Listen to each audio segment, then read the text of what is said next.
지금 시간이 2019년 12월 2일 월요일 밤 11시 30분을 지나고 있습니다. 오늘은 영상 일기를 한번 해볼까 싶어서 적어봅니다. 내가 일기 쓴 지가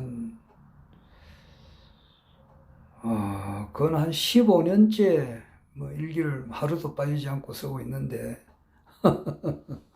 오늘은 영상 일기를 한번 적어볼까 싶습니다. 오늘 아침에도 새벽 4시 반쯤 일어나서 어제 일기를 적고 준비를 갖추어 가지고 5시 반에 집을 나와 가지고 김해에서 박물관역에서 경전철을 타고 불암역에 내려 가지고 그 밑에서 조금 기다렸어요. 버스를 한 10분 정도 기다리니까 새마을버스가 오더라고. 그래서 그 버스를 타고 이제 회사에 도착하니까 한 6시 반쯤 되더라고요.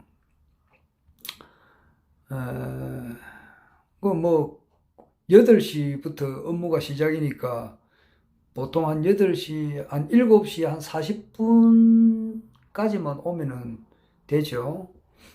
이제 7시 50분에 체조를 하니까 7시 40분에 도착해가지고 한 10분 정도 이렇게 준비를 했다가 7시 50분에 체조하고 8시부터 이제 회사 일을 하면 되는데, 그럼 7시, 내 같은 경우는 6시 반에 항상 도착을 하기 때문에 1시간 10분 정도 좀 더 일찍 오는 셈이 되는데, 그거는 항상 그렇습니다.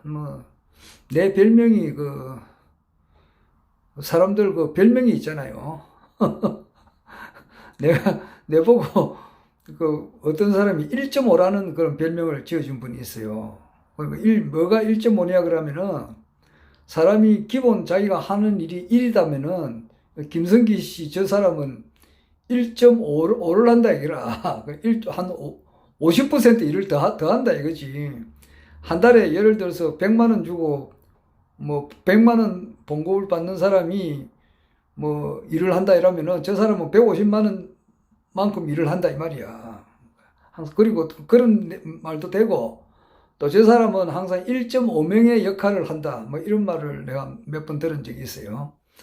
그런 것이 몸에 이제 부착이 돼 있다 보니까 아침에 항상 딴 사람들보다 항상 일찍 오지. 일찍 와가지고 회사 일을 또 하고 항상 평생 몸에 배어 있습니다. 퇴근도 항상 딴 사람보다 조금 늦고 그렇게 하는데, 요즘 이제 보면은 낙엽이 막 떨어져요. 그래서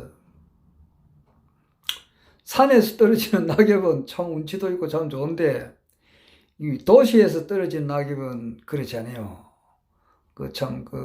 환경미화원들 이를 보면은 참 고생하는 걸 느끼거든요. 요즘에는 우리 집 앞에 있는 대추나무는 벌써 이제 잎이 다 떨어졌고, 이제 이래 떨어지니까 보니까 지금 잎사귀가 하나도 없더라고. 그러니까 이제 저기 이제 12월, 1월, 2월, 3월, 4월 한 5월 달까지는, 그러니까 내년 5월 달까지는 이제 나무 이파리가 이제 떨어지지 않으니까 좀 낫지.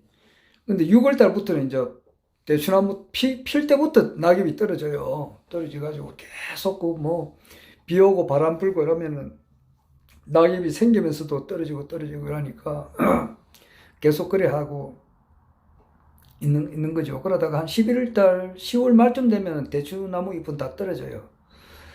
그리고 이제 요즘 한참 떨어지는 낙엽이 뭐냐니까 은행나무 잎이 이제 이렇게 계속 많이 떨어지고, 그 다음에 이제 오늘 우리 회사 가니까 단풍나무 잎이 막 떨어지더라고. 바람이 확 부니까 우리 회사 그 마당에 단풍나무 잎이 막 엄청 떨어지더라고.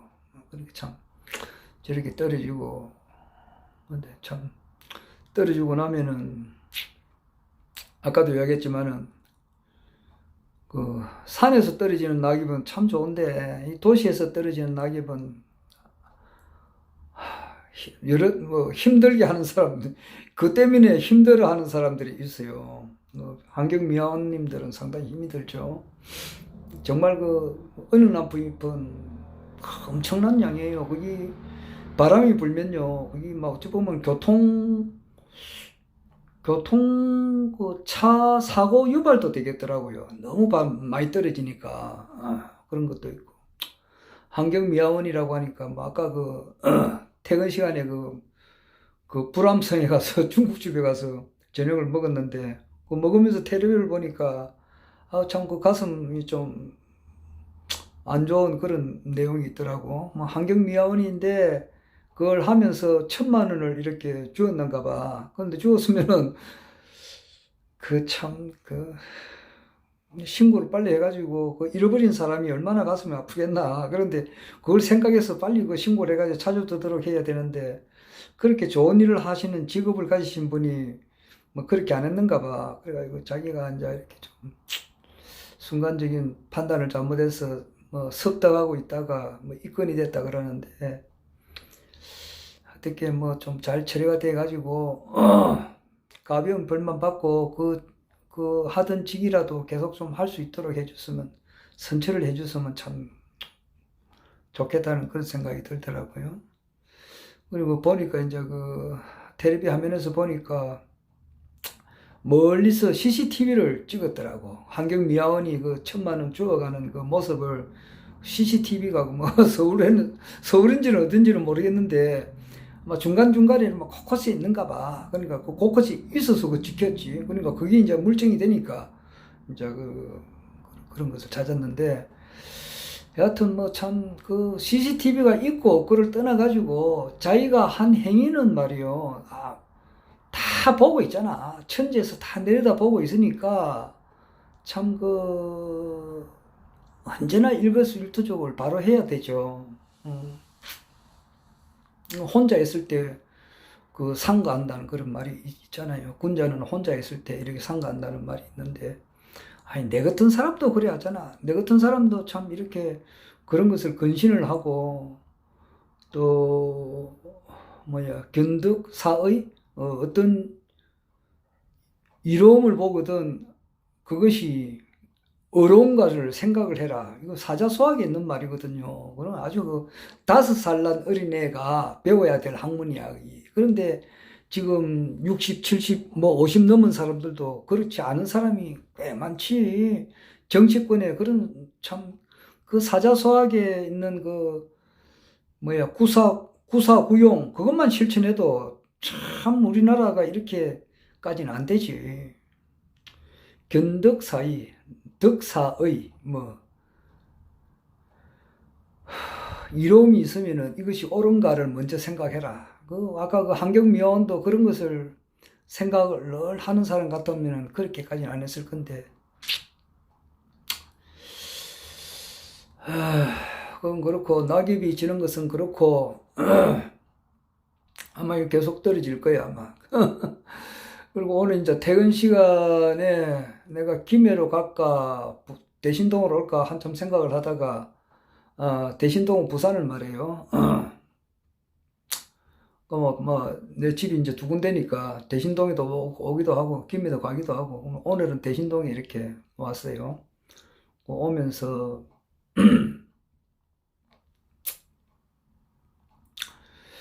대신동에 와가지고 내가 또 하는 일과 중에 하나가 뭐가 있느냐 이러면은 그 이야기하기 전에 사람이 그 반가운 사람이 있지요. 이를 보면은 낮에 아주 반가운 분을 만났지. 그거는 직접 만난 건 아니고 유튜브를 통해서 만났는데 미국 시카고에 보면 조성길 선생님이 계세요. 나이가 한 80, 한 2살쯤 되는 것 같은데, 참, 그분 유튜브 강의를 그 일주일에 2번 올리는데, 뭐, 이제 내가, 뭐야, 구독, 그거를 눌러놨기 때문에, 그분이 이제 방송을 하면은 바로 이제 떠요. 뜨면 이제 그 1시간 정도 이렇게 하는 거 내가 보게 되는데, 탁 뜰 때는 내가 그분을 보면 굉장히 반가워요. 참, 진짜, 그런 분하고는 같이 한번 이렇게 참, 장시간 이렇게 뭐 이야기도 하고 싶고 뭐 또 그런 분이에요. 그분 그 인용을 그냥 거의 뭐 바이블 성경에 대해서 인용을 굉장히 많이 하시는 거 보면은 아마 목사님으로 계시다가 정년 은퇴를 하신 분 같기도 하고, 여하튼 뭐 성경을 굉장히 인용을 많이 하시면서 궁극적으로는 이제 그 허경영 총재님을 굉장히 이제 좋게 평가를 하고, 허경영 총재님께서 토요 강연 또는 하늘궁 강의를 하신 것을 보고, 그 다음에 자기가 이제 생각하는 것을 곁들여 가지고 이야기를 그렇게 하세요. 그래서 그 이야기가 굉장히 재미가 있어요. 그분은 그 6.25 동란 때, 6.25 사변 날 때 청소년 시절을 보냈거든요. 그러니까 13세, 14세, 15세, 요때 자기가 6.25 사변을 겪었으니까,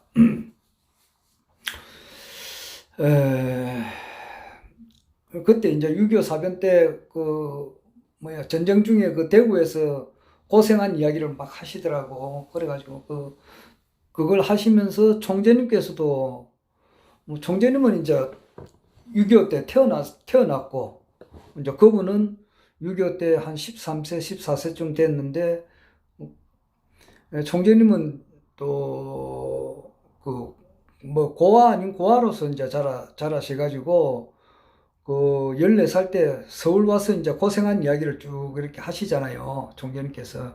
그 고생한 이야기를 하는 것을 들으면서 조성길 선생님께서는 자기가 과거에 또 이제 6.25 동란 때 대구에서 피난살이 하던 그런 이야기를 또 쭉 하세요.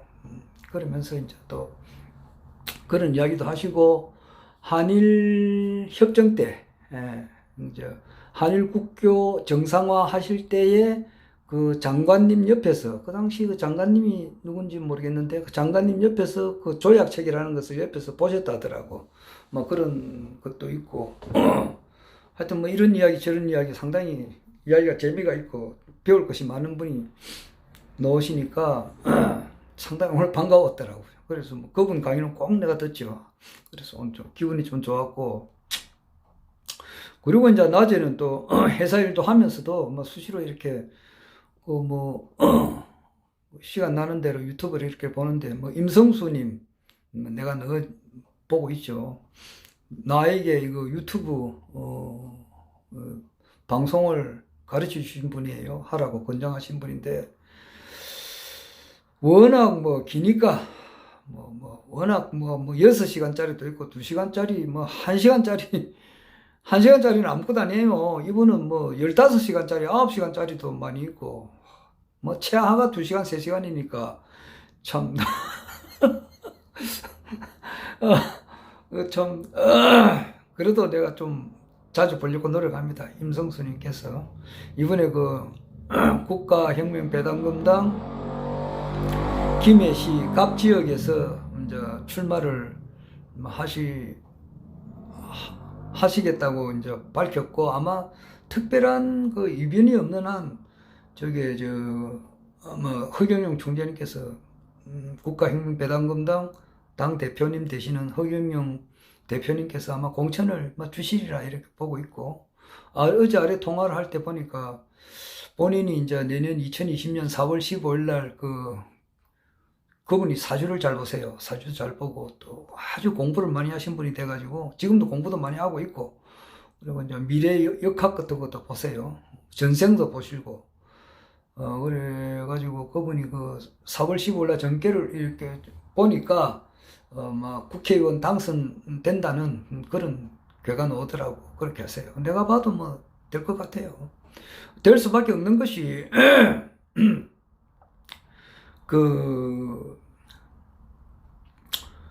내년 그 국어는 대한민국 전체가 이렇게 완전 바뀌는 그런 운이거든요. 그래서 기존에 있는 뭐 자유한국당, 더불어민주당 이런 양극 체제가 되는 그런 체제는 바뀐다 이 말이에요. 완전히 그 싹 새로 바뀌어야 돼요. 그런 운이고, 또 허경영 총재님께서는 그 인류 역사의 결론으로서 오신 분이고, 이분은 반드시 세계 황제가 되셔가지고 전 세계를 모든 전 세계의 모든 사람들이 다 잘 살게끔 하기 위해서 오신 분이 틀림없는 분이고, 이제 그렇게 하기 위해서는 일단은 디딤돌이 뭐냐 하니까 대한민국 대통령이 돼야 된다는 거야. 대한민국의 이제 대한민국을 대표하는 대통령이 되어야만이 전 세계 사람들을 만날 수가 있다고. 그리고 유엔 가서도 이제 연설도 할 수 있고, 여러 미국이나 뭐 일본, 중국, 러시아 이런 파워 있는 분들을 이렇게 만날 수가 있잖아요. 대통령이니까. 대통령 아니면 그 만날 수가 없잖아요. 그러니까 일단 대한민국 대통령이 되어야만 되니까, 뭐 또 되는 거는 뭐 확실하죠. 그야 뭐 이런 뭐 틀림없이 되고, 거기에 대한 전제 조건으로서 지금 이제 일부 이제 정치인들 중에서도 이제 이렇게 움직이는 세력이 있잖아요. 그런 이제 좀 파워 있는 분들이 뒤에서 이렇게 뭐 내각제를 하려고 지금 이렇게 하니까, 그 내각제가 됩니까? 안 되지. 그거를 이제 깨기 위해서는 이제 창당을 했잖아요. 국가혁명배당금당을 창당을 해가지고 내년 그 총선에는 아마 많은 국회의원들이 아마 여기 나올 거야. 나는 한 150명 나오리라고 보지. 그리고 우리나라가 이제 그 말의 형상이라 이렇게 말의 형상이라고 하니까 그 이제 말로 치면은 저기 콧구멍이 이제 백두산이고, 심장이 평양이고, 위장이 서울이라. 그리고 말에서 제일 힘이 생기 뒷다리거든. 뒷다리에 해당하는 것이 부산 경남이단 말이야. 부산 경남.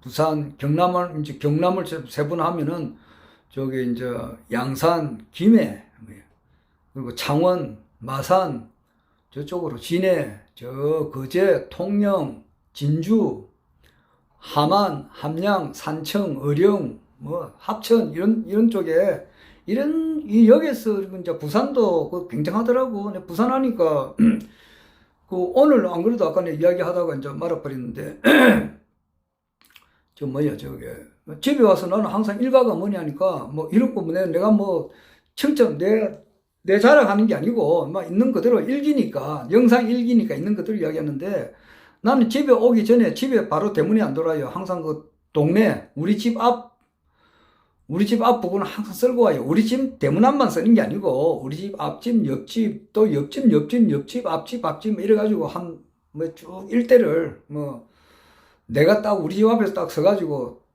딱 보면 깨끗하다 할 정도로 하고 이제 청소를 하고 온다고. 청소하고 집에 들어와요. 그러니까 우리 집 앞에는 항상 청소 도구가 있어요. 그러니까 뭐냐니까 쓰레받기하고 그 빗자루하고, 그리고 이제 종량제 그 비닐봉투하고 딱 항상 있다고. 있고 이제 보면은 이제 청소를 하지. 하다 보면은 제일 그 많이 버리는 것이 뭐냐니까 담배꽁초가 1순위야. 담배를 막 이렇게 피우다가 막 그 꽁초 같은 거 길거리에 버리고 우리 집 앞에다가 버린다고. 그리고 두 번째가 뭐냐 하면은 일수 카드 돈 빌려주고 급한 사람 은행 가서 돈 빌릴 수 없는 사람들 있는가 봐. 그러니까 그런 사람들 카드 이런 거 보면 무슨 일수가 있더라고. 그런 사람 오토바이 타고 가면서 탁탁탁탁탁 뿌리고 가는 그런 젊은 사람들이 막 집 앞에다가 뿌려놓고 가요. 그러니까 막 그런 것이 막 그런 것도 치워야 되고, 그 기타 그 외에 여러 가지 이제 커피 같은 거 마시고 난 그 빈 봉투라든지 이런 거 있어요. 그런 거 이제 잡다한 거 이렇게 이제 치우는데 낙엽 같은 것도 떨어지면 또 이렇게 떨어져 있는 것도 치우고 그래요. 근데 딴 이야기 하려고 하는 게 아니고 오늘 보니까 아이고 저 국가혁명배당금당의 3.3 정책 홍보지가 쓰레기로 막 굴러다니는 거야. 그러면은 이거는 벌써 내가 2장을 주었거든. 그런데 내가 그거 봐가지고 이제 호주머니 넣어가지고 볼만한 게 아니라 왜냐하니까 이미 이제 이거는 좀 많이 더럽혀지 가지고 흙도 묻고 막 이렇게 좀 오염 더럽혀지 가지고 호주머니 속에 넣을 수가 없겠더라고. 천상 버릴 수밖에 없겠더라고. 그래서 천상 휴지통에 버렸는데 이 벌써 2장이라고? 그러면은 이게 홍보를 이게 뭐야 국가혁명배당금당 부산시 지부에서 홍보를 얼마나 했겠냐고. 그거 보니까 진짜 열심히 하신다 이 생각이 들더라고. 여기 부산시 서구 동대신동이거든요. 동대신동 여기 이간데 이간데 이게 집집마다 이거 뿌렸다는 거야. 뿌렸다는 것이 증명이 되잖아요. 그러니까 많이 뿌리고 우리 집 옆집이 이제 비어 있는데 그 꽂았는데 뭐가 바람에 불려갔거나 이래가지고 이제 흙하고 뭐 물기가 젖어가지고 굴러다니더라고. 그러니까 그 홍보를 많이 했다는 뜻이죠. 그러니까 내가 그 이야기하고 서로 연결이 되는데 지금 부산시 지부에서 열심히 하고 있다. 뭐 이 생각이 들고 3.3 정책 홍보가 지금 인터넷으로도 지금 많이 되고 있죠. 인터넷으로도 지금 허경영 총재님께서 아래 11월 29일 금요일 날 여의도의 극동 VIP 빌딩 602호에 거기 이제 현판식을 했거든요.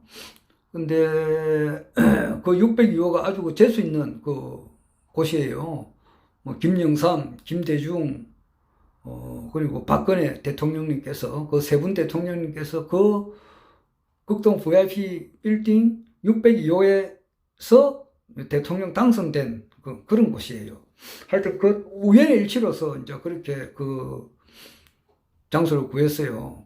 다 아시는 사람은 알겠지만은 여의도 앞에는 바로 국회의사당 바로 앞인데 길 건너 있는 곳인데 거기는 하도 데모를 하러 많이 오니까 정당 사무실 앞에 여러 시민단체들이 이렇게 오잖아요. 그러니까 데모를 하도 많이 하러 오니까 건물주들이 또는 건물 관리인들이 자기들끼리 이제 서로 이제 협의를 해가지고 일체 정당에 종사되는 그런 사람들에게는 절대 사무실을 대여하지 말자 이렇게 약속이 돼 있었어요. 그런데 이제 극동 VIP 빌딩 602호 602호는 주인이 틀려요. 딱 개별 주인인가 봐. 그래가지고 할머니가 참 기적적으로 이야기하면 긴데 하여튼 총재님께서 이제 계약을 하게 됐다고 해가지고 했는데 그래가지고 현판식 하기 전날에도 기자들하고 이제 간담회도 했고 기자회견도 했고 또 그다음에 유튜브 연합회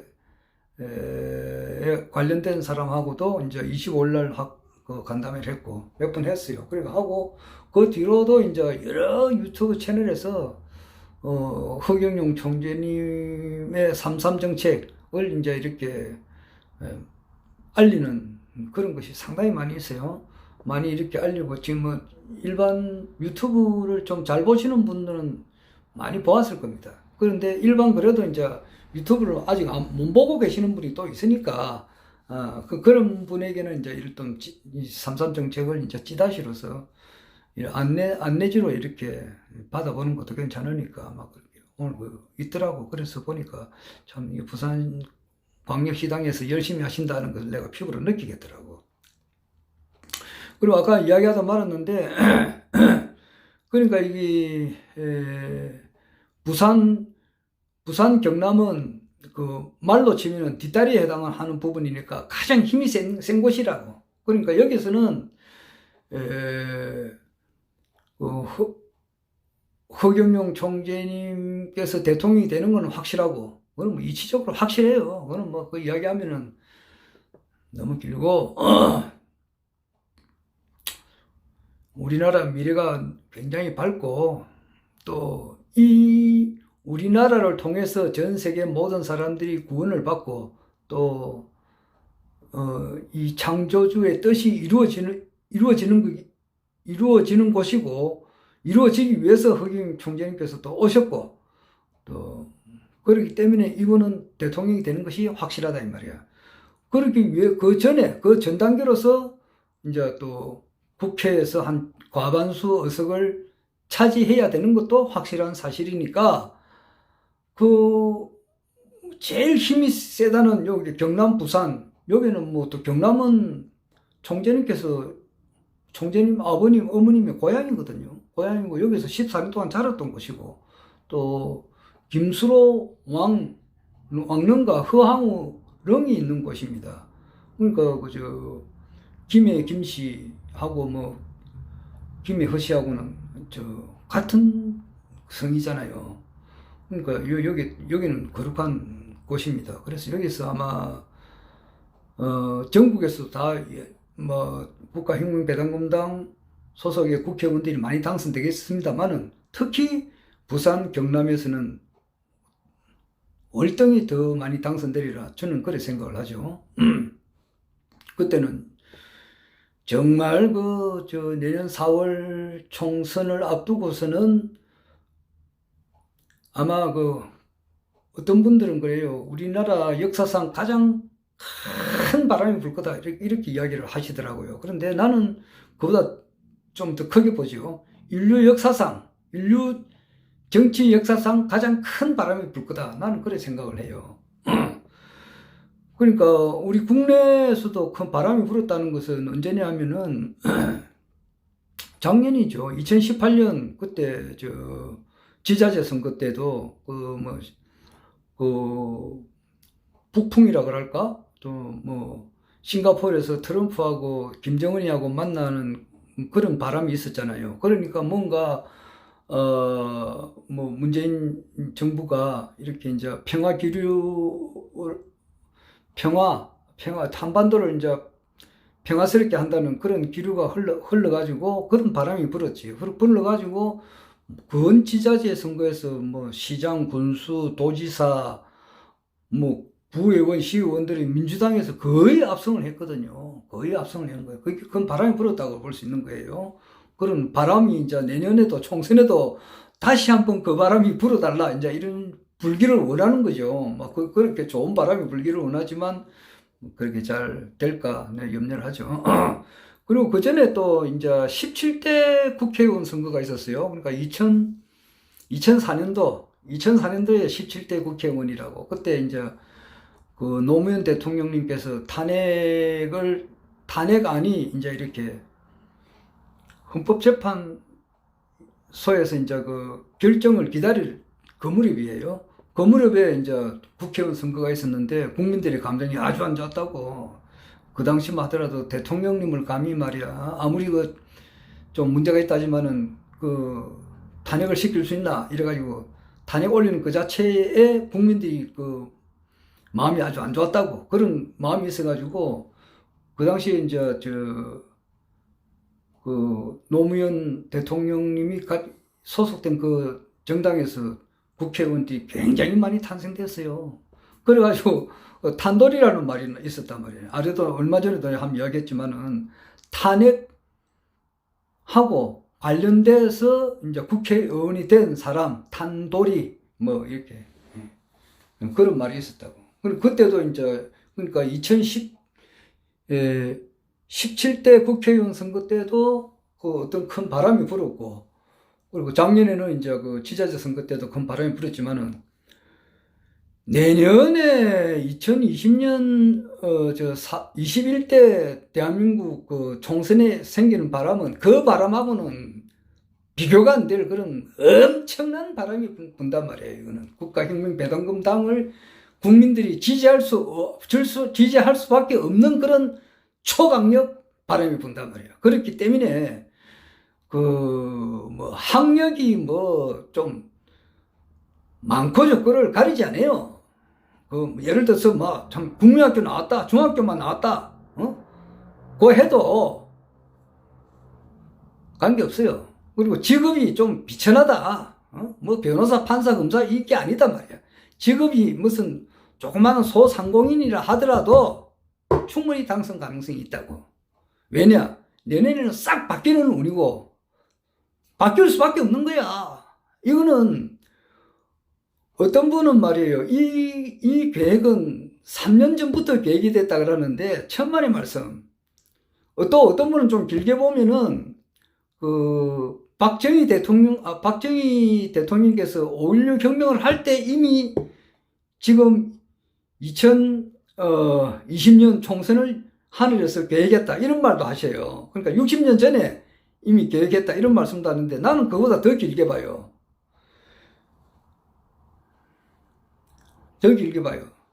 나는 한 5,000년에서 1만 년 전부터 하늘에서 계획된 거다 이렇게 봐요.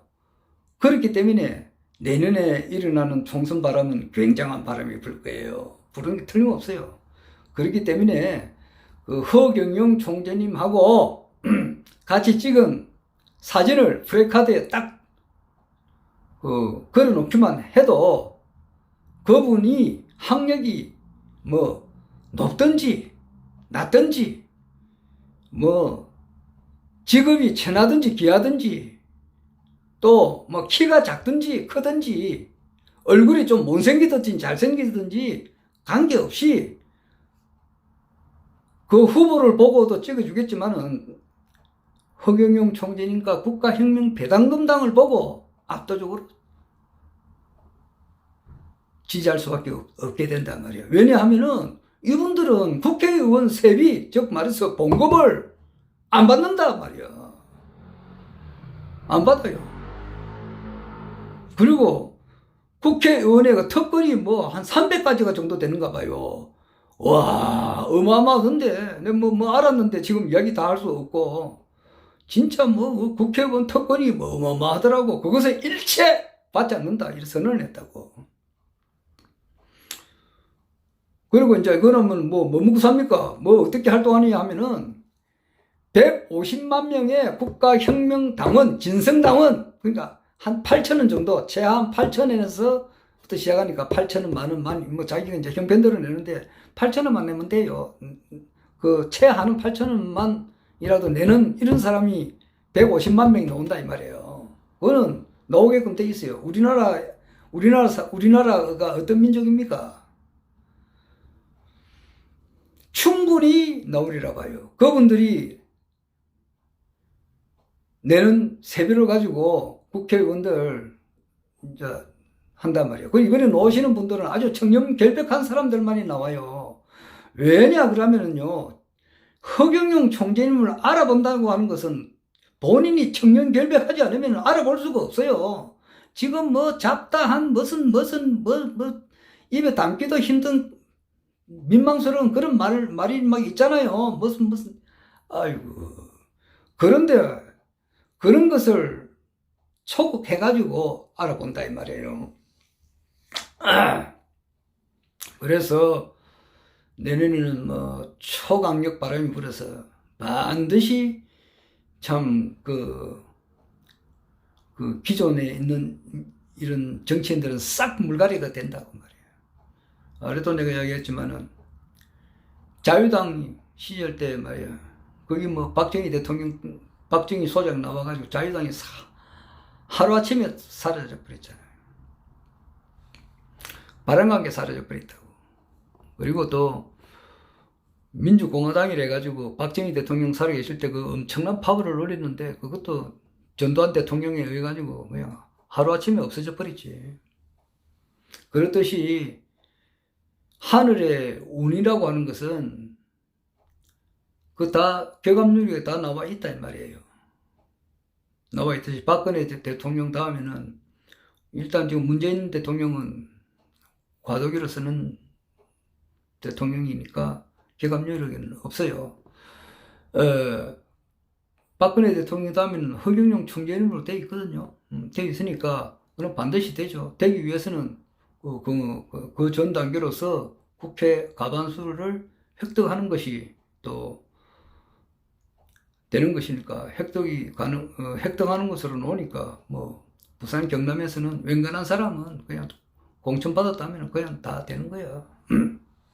다 된다고 봐야 돼요.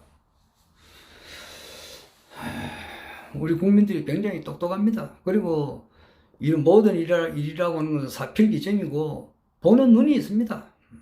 보는 눈이 있고 이미 그 바보가 아닌 다음에야 유튜브 강의를 지금 현재 그 허경영 총재님 유튜브 강의를 보고 있는 분들이 상당히 많거든요. 지지 방송에 있는 그 유튜브 강사도 말이에요. 그분은 그 국가혁명배당금당 그 당원이 아니에요. 당원이 아닌데도 허경영 총재님을 굉장히 지지합니다. 지지하고, 지지하는 발언도 하고, 뭐, 가로, 세로에서 무슨 좀 잘못된, 방송한 것을, 자기가 아주 날카롭게 잘 지적을 하시더라고. 우리 당원도 아닌데도 그렇게 지지를 하고. 그것뿐만 아니에요. 제가 지난, 올 9월달인가 그때 전라북도 당 창당대회 가는 길에 어디야 가는 길에 한 곳을 내가 들르니까 거기 들러가지고 잠시 이제 식사하고 조금 쉬고 있는 가운데에 뭐 이런 이야기 저런 이야기 하다 보니까 한 분이 막 적극적으로 지지하더라고요. 홍영기 총재님을 지지하면서 자기도 주위에서 많이 알리고 있다 그러더라고.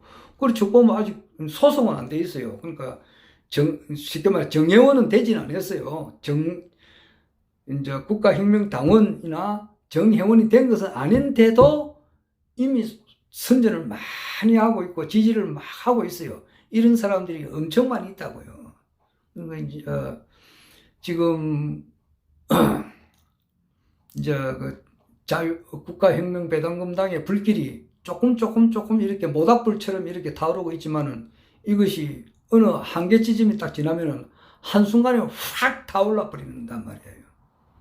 타오르게 되고 국민들도 차츰차츰 알게 된다고요. 이분 이렇구나.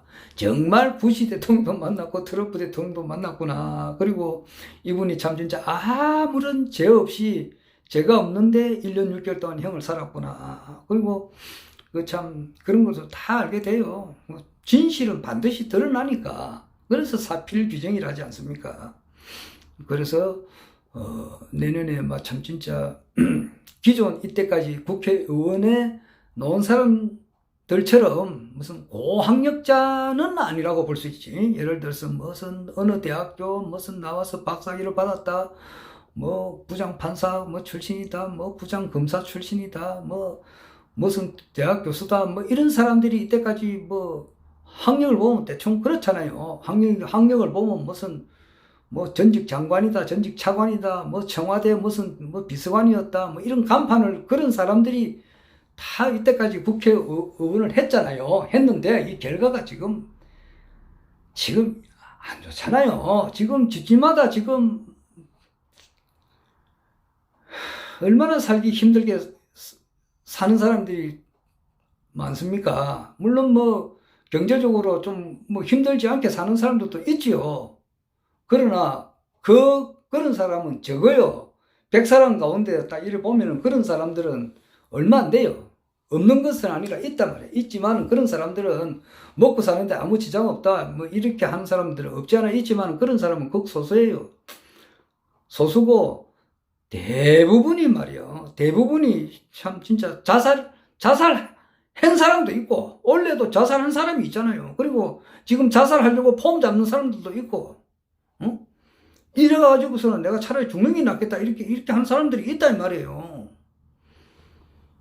그리고 또 정상적으로 사는 사람도 앞날이 참 진짜 참 내 같은 나이에 있는 사람들도 말이에요. 일반 공직자 출신이라 하더라도 자녀 결혼 문제라든지 기타 여러 가지 문제를 생각해 볼 때 암담한 점이 많단 말이에요. 이것을 나는 이때까지 남 잘못을 돌린 적은 없어. 항상 내 자신을 탓하고 내 자신이 잘못됐다고 이렇게만 생각을 했지요. 했지만은 또 크게 보면은 정치를 하는 사람이 문제도 있단 말이야. 정치를 이렇게 해 놓은 구도적인 제도적인 문제가 있단 말이야. 이것을 바로 틀어 잡아 버려야 된단 말이야. 바로 잡으면은 된단 말이야. 바르게 돌아가는 거야. 그렇게 하기 위해서는 참 국가혁명배당금당이 그 문제를 해결해 주니까 뭐 틀림없죠. 참, 내 말은 뭐 영상 일기를 쓴다고 하다 보니까 이래 됐는데, 그리고 참 아까